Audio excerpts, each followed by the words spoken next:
That moment you hesitate before kneeling down to tend to your garden, or feel a flash of instability walking on uneven ground. It's a quiet fear that creeps into the lives of so many of us after 50, the fear of losing our strength, our balance, our very independence. But what if I told you the conventional wisdom about needing complex gym routines and heavy weights to combat this is fundamentally misunderstood? What if the science points to something far simpler, more elegant, and profoundly more effective? Most people will underestimate the power of these three simple movements, and almost everyone misses the extraordinary importance of the third exercise, which the latest science reveals is as much for your brain as it is for your body. Stay with me, because what you learn today could fundamentally change the trajectory of your health for the rest of your life. Aging redefined. For generations, we have been told a story about aging. It is a story of inevitable decline, a narrative that charts a slow but certain course toward frailty, weakness, and dependence. We see it in our culture, we hear it in casual conversation, and many of us have come to accept it as an unchangeable fact of life. But I am here to tell you that this story is outdated. The cutting edge of medical science is now rewriting that narrative, revealing that while we cannot stop the chronological clock, we have enormous influence over our biological clock. The focus is shifting from simply extending our lifespan to dramatically improving our health span, the number of years we live with vitality, strength, and full function. This is a profound and empowering paradigm shift. It moves us from being passive victims of time to being active participants in our own health destiny. Your body is not a machine with parts that are doomed to wear out on a fixed schedule. It is a living, dynamic, and breathtakingly intelligent ecosystem, equipped with powerful, built-in health defense systems. These are the systems I have dedicated my life to studying: angiogenesis, regeneration, the microbiome, DNA protection, and immunity. These are the systems that work tirelessly, day in and day out, to heal you, protect you, and keep you strong. The process of aging, when it becomes problematic, is often a sign that these defense systems are being weakened or overwhelmed. But here's the beautiful truth. These systems are responsive. They listen to the signals we send them: the food we eat, the way we move, the rest we get. These are all forms of information that instruct our biology. We can either send signals that accelerate decline, or we can send powerful signals that bolster our defenses and promote a state of youthful vigor. It's about understanding the language of your own body and learning to speak to it in a way that encourages strength and resilience. The new science of aging isn't about anti-aging, it's about pro-vitality. It's about choosing a future defined not by limitations, but by possibilities. The conventional story of aging as a downhill slide is not just pessimistic, it is scientifically inaccurate. It robs people of their agency and their hope. Our goal is to replace that old story with a new one, a story backed by rigorous scientific evidence. It's a story where a person at 60, 70, or even 80 can possess a level of strength and functional mobility that was previously thought impossible. It begins by rejecting the notion of inevitable frailty and embracing the principle that with the right inputs, the body has an astonishing capacity to maintain and even rebuild its own strength long into our later years. This isn't wishful thinking. This is the new reality of proactive health. Muscle's importance. When we talk about staying strong as we age, we often think about muscle in a very superficial way, as something that helps us lift things or look good. But the role of muscle tissue, particularly after the age of 50, is so much more profound and central to our overall health. To put it simply, healthy muscle is one of the most powerful guardians of your well-being. It is not just a structural asset, it is a critical metabolic organ, an endocrine system in its own right, that orchestrates a symphony of life-sustaining processes throughout your entire body. Forgetting this is a critical mistake in managing our long-term health. Consider its role in blood sugar regulation. Your skeletal muscle acts as a massive reservoir, a glucose sink, for the sugar you consume. When you eat a meal, your muscles greedily pull sugar out of your bloodstream to be stored as glycogen for future use. The more healthy, active muscle mass you have, the more efficiently you can clear sugar from your blood. This is a powerful defense against insulin resistance, metabolic syndrome, and type 2 diabetes, which are rampant in our aging population. By maintaining muscle, you are literally creating a metabolic buffer that protects you from one of the most common chronic diseases of our time. Furthermore, muscle tissue is a crucible of metabolic fire.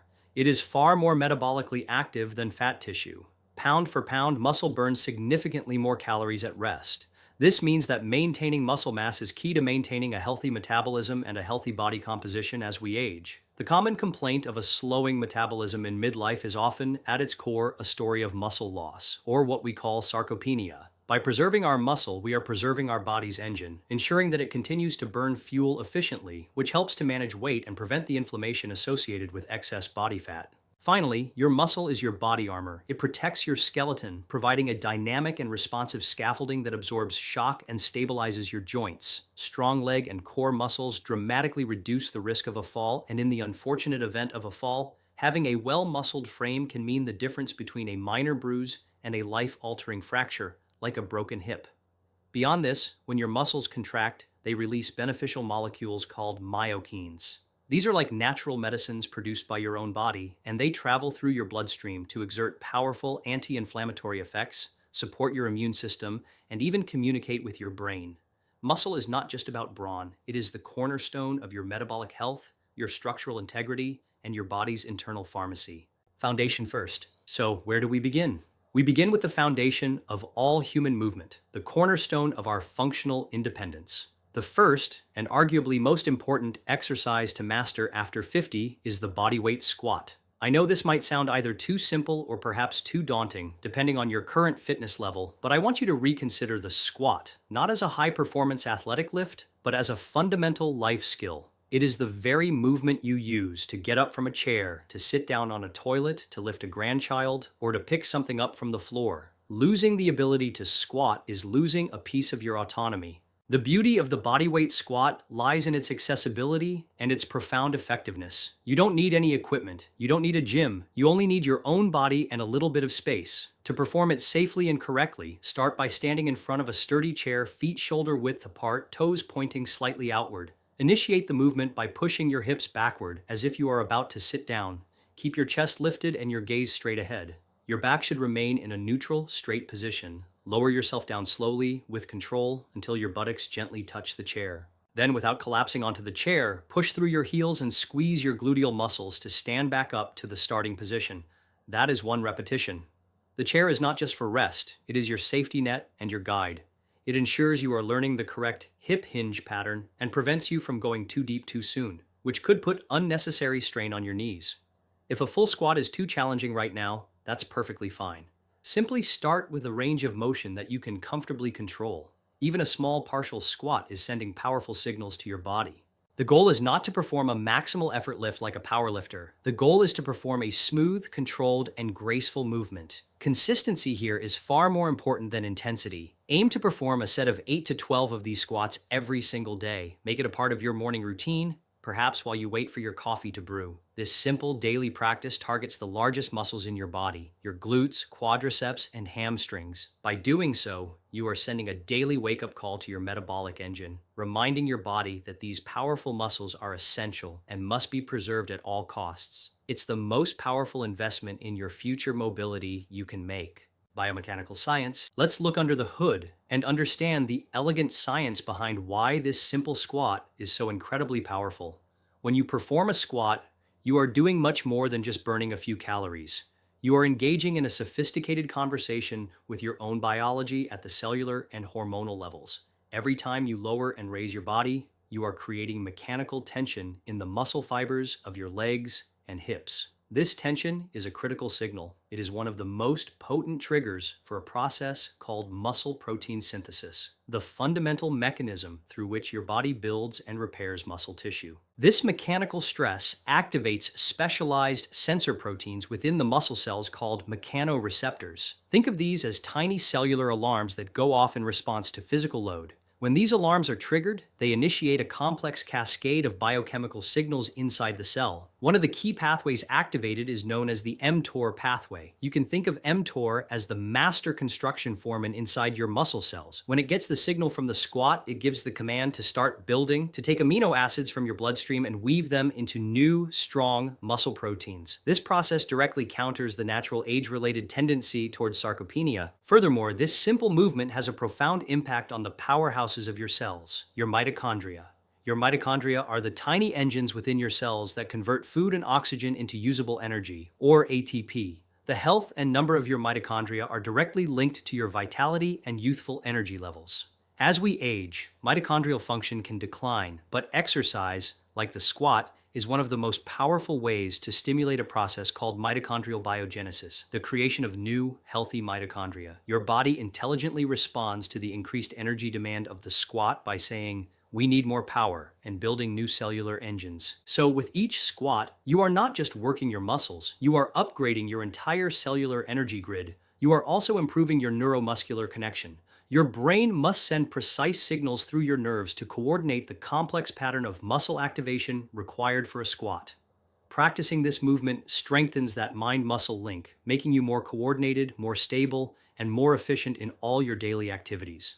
This isn't just exercise, it's a deep seated biological instruction, a command for your body to remain strong, energized, and capable. It's a message that penetrates from the level of your whole body right down to your DNA. Pushing power. While the squat lays the foundation for lower body strength and mobility, we must also address the other half of the equation, our upper body and core. The ability to push, to support our own body weight, and to have a strong, stable torso is equally critical for functional independence as we age. It's what allows you to push yourself up from a bed or from the floor after a fall, to carry heavy groceries with a stable posture, or to safely place an object on a high shelf. The second exercise, therefore, is the humble and highly scalable push-up. This single movement is a masterpiece of compound strength training. Many people, especially after 50, immediately feel intimidated by the idea of a push-up, picturing the grueling military-style version on the floor. But we must abandon that all-or-nothing thinking. The brilliance of the push-up lies in its infinite scalability. The safest and most effective place to start is at a wall. Stand facing a sturdy wall, about arm's length away. Place your palms flat on the wall, slightly wider than your shoulders at chest height. Keep your body in a straight line from your head to your heels, engaging your core muscles to prevent your back from sagging.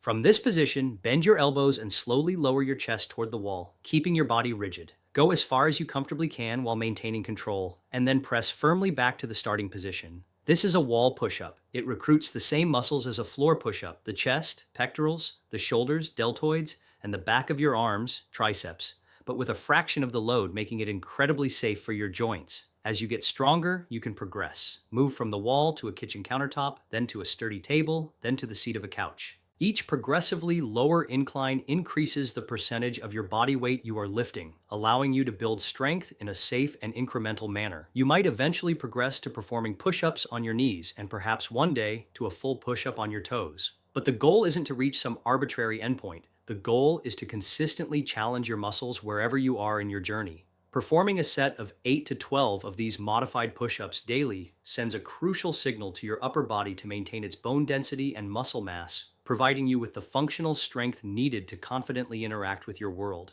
Systemic strength. Just as with the squat, the push-up's benefits radiate far beyond the muscles you can see and feel working. It is a systemic wellness tool. When you perform a push-up, particularly as you progress to lower inclines, you are placing a healthy load not just on your muscles, but also on your bones. Your bones, much like your muscles, are living tissues that respond to stress. The pressure transmitted through your hands, wrists, arms, and shoulder girdle during a push-up signals your bone cells, the osteoblasts, to get to work. They respond by laying down new bone matrix, which increases bone density and strength. This is a powerful defense against osteoporosis and fractures in the upper extremities. Furthermore, the push-up is an extraordinary indicator and improver of your cardiovascular health. Groundbreaking research has shown a direct correlation between the number of push-ups a person can perform and their risk of future cardiovascular events like heart attacks and strokes. Why would this be? Because performing a set of push-ups is a significant challenge to your heart and circulatory system.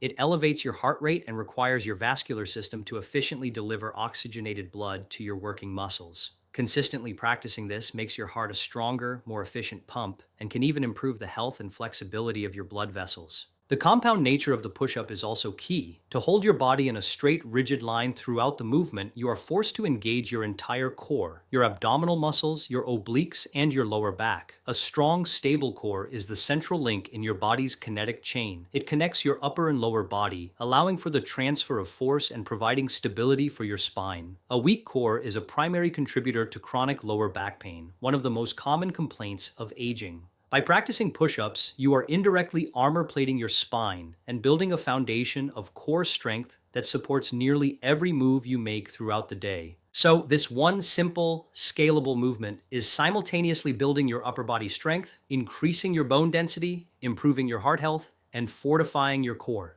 It is a perfect example of exercise efficiency, where a single, well-chosen movement produces a cascade of positive effects throughout multiple body systems. It's not just about pushing yourself away from a wall, it's about building a more resilient, integrated, and systemically healthier version of yourself, one repetition at a time. It's a daily investment in your total whole body integrity. Balance blueprint. Now we arrive at the third exercise. This is the one that is so often neglected, yet its importance as we age cannot possibly be overstated. If the squat builds our foundation and the push-up secures our upper body, this third movement protects our most precious asset, our connection to the world and our ability to navigate it safely. This exercise is not about raw strength or power. It is about grace, stability, and neurological health. It is the simple practice of single leg balance. A decline in our sense of balance is a hallmark of aging, but it is not inevitable. It is a skill, and like any skill, it can be practiced and dramatically improved. Falls are a silent epidemic among older adults. They are the leading cause of fatal and non-fatal injuries in this population, and they can be the trigger for a devastating spiral of declining health and loss of independence. But a fall is rarely an accident. It is often a symptom of a weakened system. Improving your balance is one of the most powerfully proactive steps you can take to safeguard your future. The practice is simple and requires no equipment. Find a clear space in your home with a wall, a countertop, or a sturdy chair nearby to hold onto for support. Start by standing tall and shifting your weight onto one leg. Have your supporting hand gently resting on the wall or chair. Then, slowly lift your other foot off the ground, just an inch or two. Keep your gaze fixed on a single point in front of you to help maintain your stability. Your goal is to hold this position. You will feel the small muscles in your standing foot and ankle working tirelessly, making tiny, rapid adjustments. This is your neuromuscular system hard at work. Your brain is receiving a flood of information from your body and sending back instantaneous commands to keep you upright. Hold the position for 10 seconds, then 20, then 30 seconds, or for as long as you can with good form. Then switch to the other leg and repeat. As you gain confidence, try to rely less and less on the wall for support. Perhaps you only touch it with one finger. Eventually, you may be able to let go completely. To increase the challenge further, you can try closing your eyes for a brief moment, which forces your body to rely entirely on its internal sense of position. Or you can perform the exercise while standing on a pillow to create a more unstable surface. Practicing this for just a few minutes each day is a profound investment in your safety and your cognitive health. Neurological youth. The practice of single-leg balance goes far beyond preventing falls. What you are doing when you balance is conducting a powerful neurological workout. You are directly stimulating and strengthening a crucial part of your brain called the cerebellum.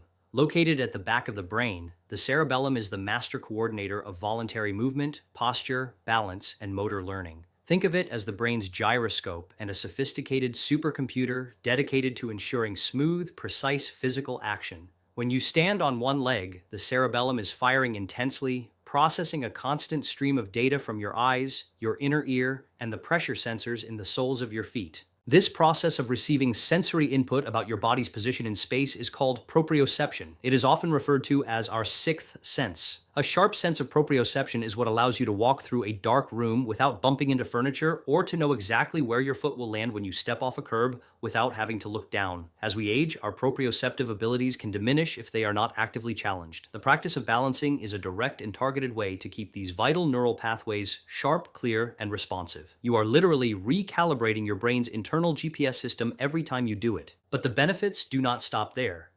The latest neuroscience is revealing a fascinating link between the health of our cerebellum and our overall cognitive function.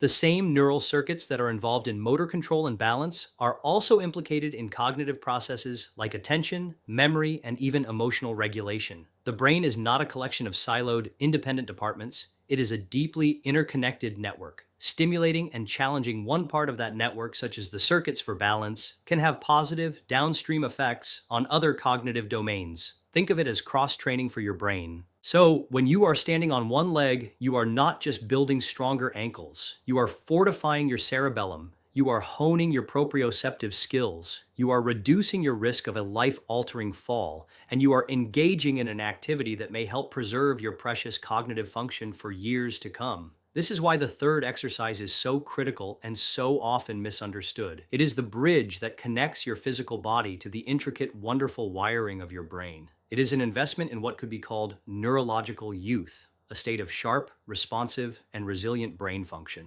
The synergy. Now let us take a step back and appreciate the beautiful synergy of these three chosen exercises. This is not a random collection of movements. This is a carefully selected minimalistic protocol designed to create a comprehensive shield of strength and resilience for your body after 50. Each exercise complements the others, addressing a different critical aspect of healthy aging, and together they form a whole that is far greater than the sum of its parts. They work in a powerful reinforcing triad to protect your future self from the most common threats of aging. First, you have the squat. This is your foundational strength and metabolic health. It targets the largest muscle groups in your body, directly combating sarcopenia and maintaining your metabolic engine. It preserves your ability to perform the most essential movements of daily life, ensuring you can stand up, sit down, and move through the world with power and ease. It is the anchor of your functional independence, keeping your lower body strong and metabolically active. This is your defense against weakness and the onset of metabolic disease. Second, you have the push-up. This provides your upper body strength and your structural integrity. It armor plates your bones, fortifies your heart, and builds the pushing power necessary to interact with your environment confidently and safely. It ensures that you do not become a lower body only individual, but maintain a strong, integrated, and capable physique from head to toe. It develops a powerful core that stabilizes your spine and serves as the bridge between your upper and lower body. This is your defense against frailty, poor posture, and the loss of functional utility in your arms and torso. Third, the push-up. Finally, address your upper body and core. Perform 2 to 3 sets of 8 to 12 repetitions, using the appropriate incline for your current strength level, wall, countertop, etc.